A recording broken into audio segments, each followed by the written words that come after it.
We are finally hearing directly from the president as President Trump is calling this one of the most daring search and rescue operations in American history. We're here today to celebrate the success of one of the largest, most complex, most harrowing combat searches.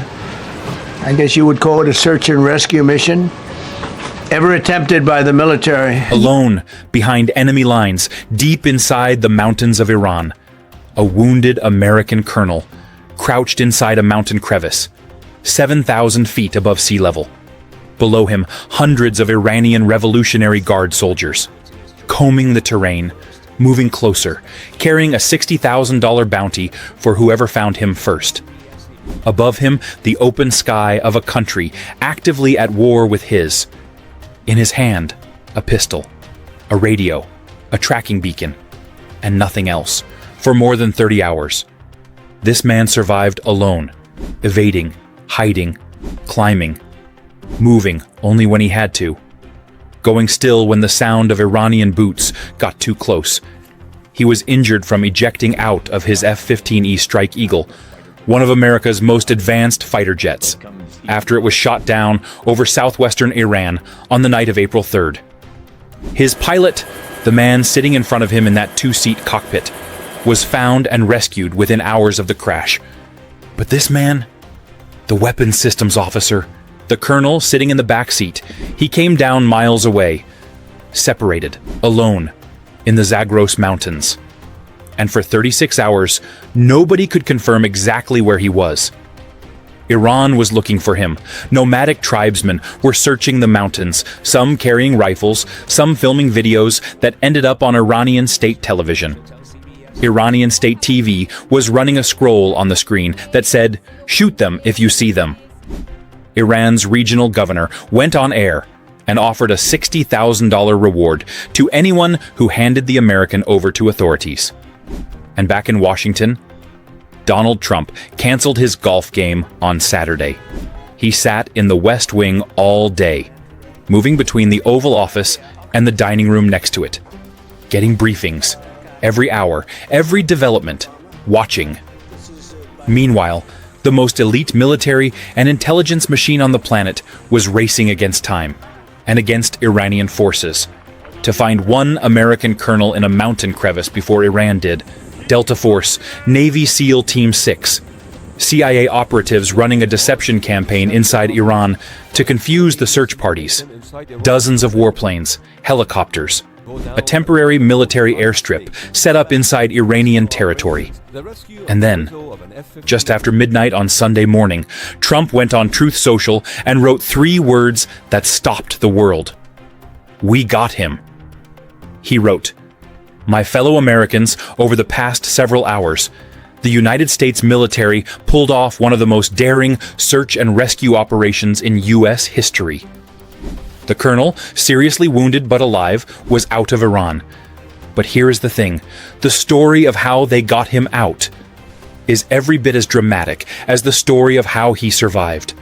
And what happened after the rescue is raising enormous questions about this war, about where it is heading, about what Iran's military is actually capable of, and about what the next chapter of this conflict looks like. So stay with me, because we are going to go through all of it, every layer, the rescue, the aircraft that didn't make it out, the questions nobody in Washington wants to answer, and what this single event means for the wider war. This is not just a military story. This is a story about power, about pride, about a war in its 6th week that is getting more dangerous, and more. Let's go back to Friday night, April 3rd, an F-15E Strike Eagle from the 494th Fighter Squadron, based at Royal Air Force Lakenheath in Suffolk, England, is flying a combat mission over southwestern Iran in the dark. Night operations, precision strikes. The kind of mission the U.S. Air Force has been running almost continuously since this war began on February 28th. Then, it goes down.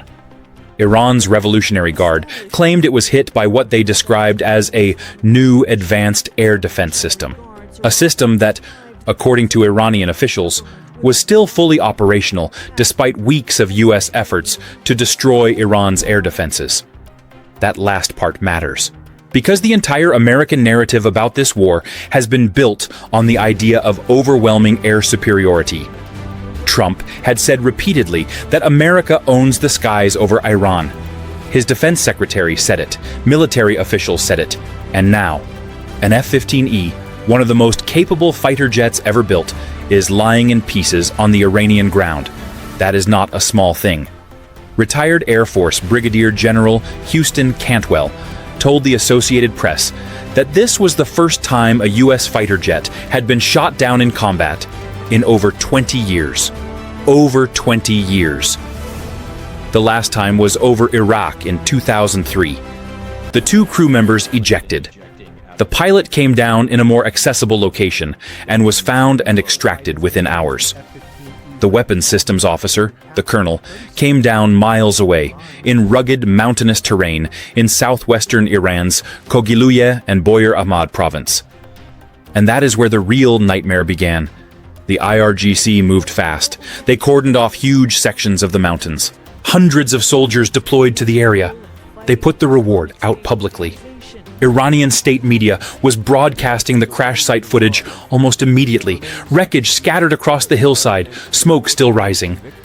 And those nomadic tribes in the mountains, tough, self-reliant people who carry rifles to protect their livestock from wildlife, they started moving too. Footage verified by the BBC showed men with guns and Iranian flags moving through the mountain passes, searching. Meanwhile, the colonel was using everything his survival training had taught him. His SEER training, survival, evasion, resistance, and escape. The rigorous course that every U.S. combat aviator goes through precisely for moments like this. He stayed low.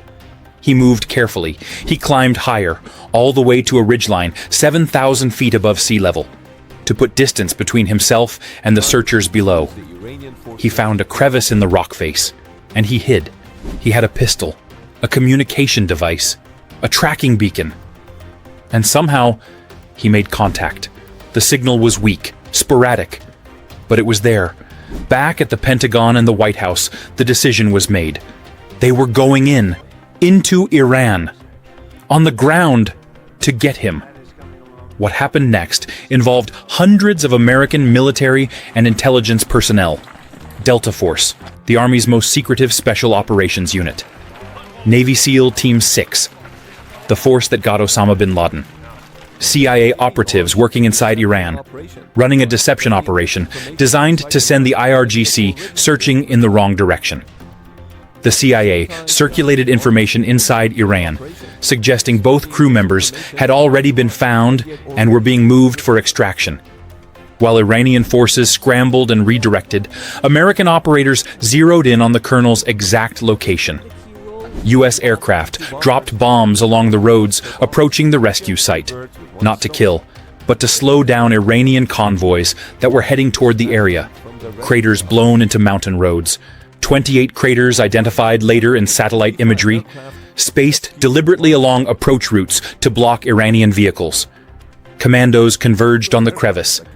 They found the colonel, wounded, exhausted, but alive. And then, the operation hit a serious snag. Two MC-130J Special Operations Transport aircraft, the planes waiting at a temporary airstrip inside Iran to fly everyone out, malfunctioned. They got stuck on the ground. They could not take off.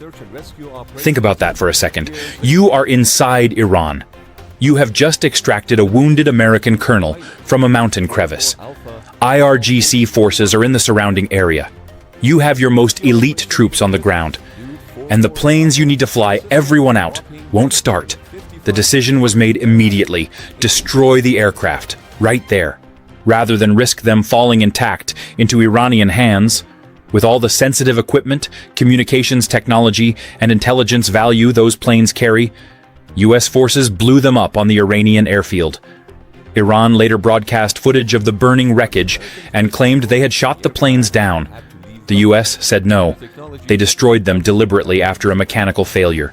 Replacement aircraft were flown in. The commandos, the colonel, and every American who went in got out. No Americans were killed in the operation. That is extraordinary, given everything that could have gone wrong. Trump called it one of the most daring search and rescue operations in U.S. history. Netanyahu called it a perfectly executed American mission. Netanyahu also confirmed that Israel shared intelligence, delayed its own strikes to avoid interfering with the mission, and even conducted one strike to block an Iranian force from reaching the rescue area. But here is where the uncomfortable questions begin. Because alongside all the heroism and the genuine courage of that operation, there are things that the U.S. government would rather not be discussing right now.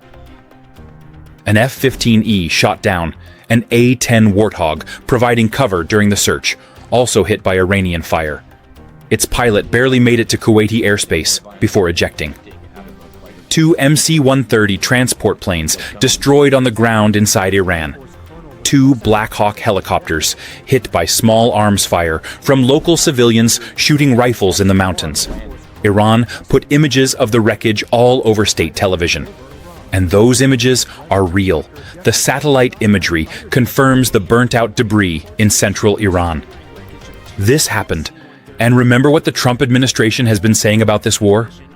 That America has complete, overwhelming air superiority over Iran. That Iran cannot touch American aircraft. So let's talk about what this rescue and everything surrounding it actually tells us about where this war stands, 6 weeks in. And the picture is more complicated than either side wants to admit. On the American side, yes, the U.S. military has achieved extraordinary things. Supreme Leader Khamenei gone on day 1. Iran's nuclear program severely degraded. Ballistic missile stockpiles hit repeatedly. Iran's top naval commander killed. Steel and petrochemical industries targeted. Over 8,000 combat flights flown. The rescue of an American colonel from inside Iranian territory in a mission that produced 0 American deaths. That is genuinely impressive by any measure.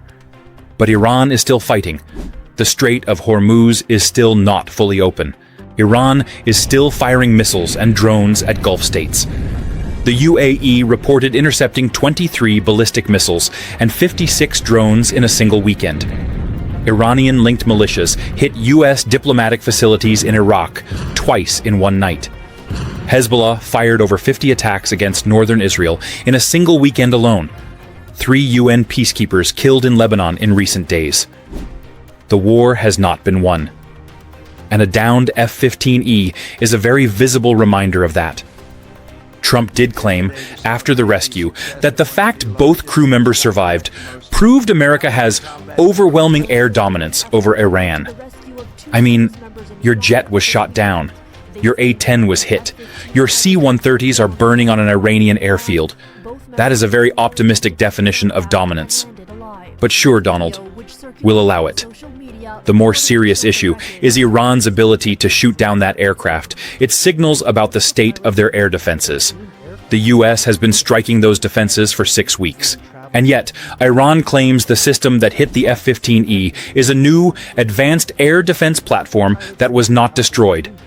If that is accurate, and the downed jet suggests it may be, then there are capabilities Iran has preserved or reconstituted that the U.S. military did not fully account for. That is a significant intelligence and operational concern going into whatever comes next. And what comes next is looking increasingly dangerous. Trump's Tuesday 8 p.m. deadline for Iran to open the Strait of Hormuz is now here. His threats to strike power plants and bridges are on record. Iran's senior officials have publicly said the strait stays closed until Iran is fully compensated for war damages, a demand that is essentially non-negotiable from a Washington perspective. Behind the scenes, Oman, Pakistan, Egypt, and Turkey are pushing hard for a 45-day ceasefire.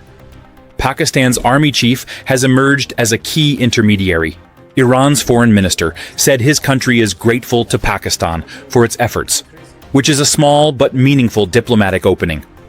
A French container ship crossed the strait over the weekend. Ships from Japan and Oman followed. India resumed buying Iranian oil for the first time since 2019. These are quiet signals that some kind of partial arrangement may be taking shape, even if publicly both sides are still trading threats. Now it is your turn. What do you think about this rescue mission? Drop everything you're thinking in the comments below. I read every single one, and your perspective genuinely shapes how we cover this story. If this kind of clear, in-depth analysis is what you come here for, hit that like button right now. And if you are not subscribed yet, this is your moment. Hit subscribe and turn on the notification bell. Stay informed, stay sharp. We will see you on the next one. Thank you for watching.